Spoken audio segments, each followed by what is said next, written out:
Thank you, Congressman. I want to bring in now Republican Senator David Perdue of Georgia, also of Georgia, like Congressman Lewis. And Senator, thank you for joining us this morning. I know that you're one of President Trump's closest allies in the Senate. How do you respond to what we just heard from Congressman Lewis, that he believes President Trump is a racist?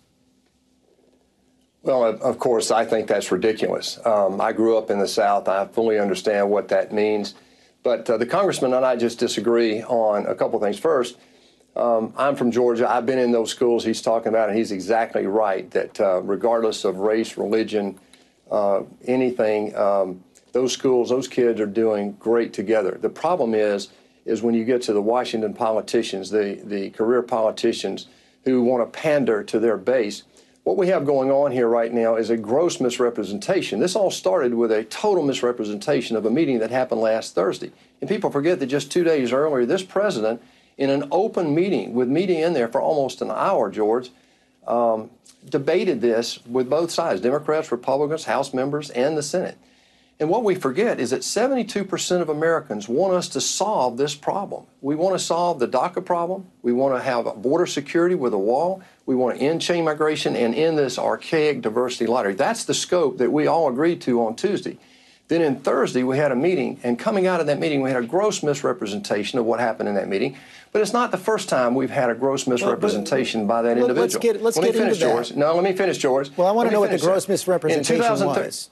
The gross misrepresentation was that language was used in there that was not used, and also that the tone of that meeting was not contributory and not constructive. In 2013, Senator Durbin also made the same accusation against a Republican leader in a meeting with President Obama and said that it was he chewed out the president. It was so disrespectful to President Obama, we couldn't even have the meeting. That's what he said in 2013. Later that day, the president's own press secretary came out and said, and I quote, "It did not happen." This is about a gross misrepresentation. It's not the first time. These people have been trying for 35 years to solve this immigration problem without success for one reason, and that is I don't believe they're serious about trying to solve that right now. You just said that what Senator Durbin said, the words the president used were not used. You said that did not happen. But it's not just Senator Durbin who said that. I mean, Senator Lindsey Graham has put out a statement saying that he countered the president's words in the moment, and he told his Republican colleague from South Carolina, Tim Scott, that the reports of that meeting were basically accurate.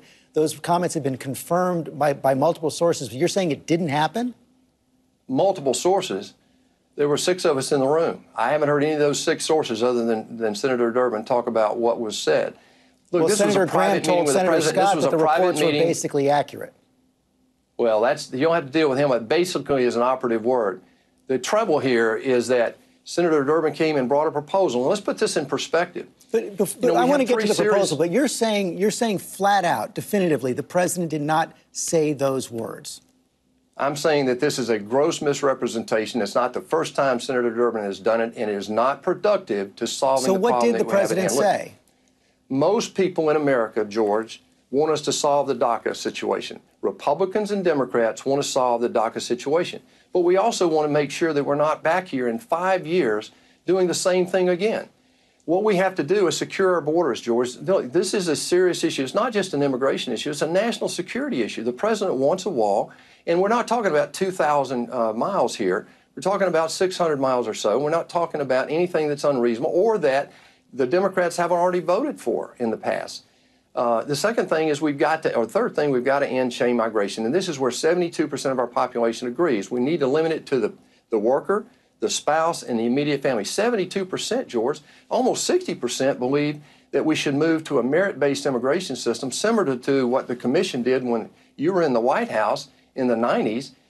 President Clinton received a report from Barbara Jordan and a presidential commission on immigration that said they wanted to end chain migration and move more toward an immigration system based on merit and who people were, not where they were from, which is what our system is, more like Canada and Australia. The supporters of this bipartisan deal say they do limit chain migration, and that there is some border wall funding in there as well, about $1.6 billion. I want to get more on that, but just to be clear, I'm not clear on exactly what you're saying happened in this meeting. You say it was a gross misrepresentation. Senator Durbin has been very clear. Senator Graham has told others that the reports were basically accurate. Are you saying the president did not use the word that has been so widely reported? I'm telling you he did not use that word, George, and I'm telling you it's a gross misrepresentation. How many times do you want me to say that? What is happening here is the same thing that happened in 2013, where you had a press secretary of your president who said it didn't happen. What did happen in that meeting was a very constructive conversation about how to move forward. We were listening to a proposal that the Democrats are bringing forward. It's not a serious proposal, but $1.8 billion has already been basically approved. It's in the current budget. What we want to do is get serious about a compromise. Look, this deal has got to find symmetry.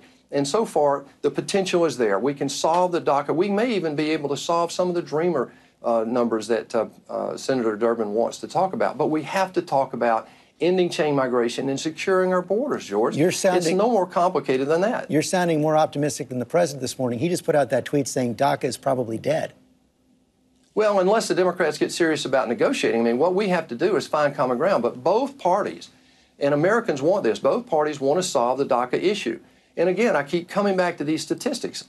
80% of Americans want the DACA situation fixed, but almost 75% want the chain immigration system fixed once and for all. So we're not back here in 5 years with the same problem. So you're saying you're only going to see a deal if we have DACA in the context of overall immigration reform. You're against that more limited deal, DACA for border security, in order to keep the government open. It's not a symmetric deal. I've done big deals before, George, and big deals like this have to be symmetric. What we've done, though, and this is serious, we have limited the debate from the comprehensive debate that's failed 3 times in the past 11 years, George, to now we're dealing just with the legal immigration system. 1.1 million legal immigrants come into our country every year, up from 300,000 just 40 years ago. And what we're doing is focusing on 4 things. The president has been consistent all along. I've been consistent. Senator Cotton has been consistent. That any deal on DACA has got to include border security, including a wall, and the end of chain migration. That's been consistent for the past year. Senator Perdue, thanks for your time this morning. Thanks, George.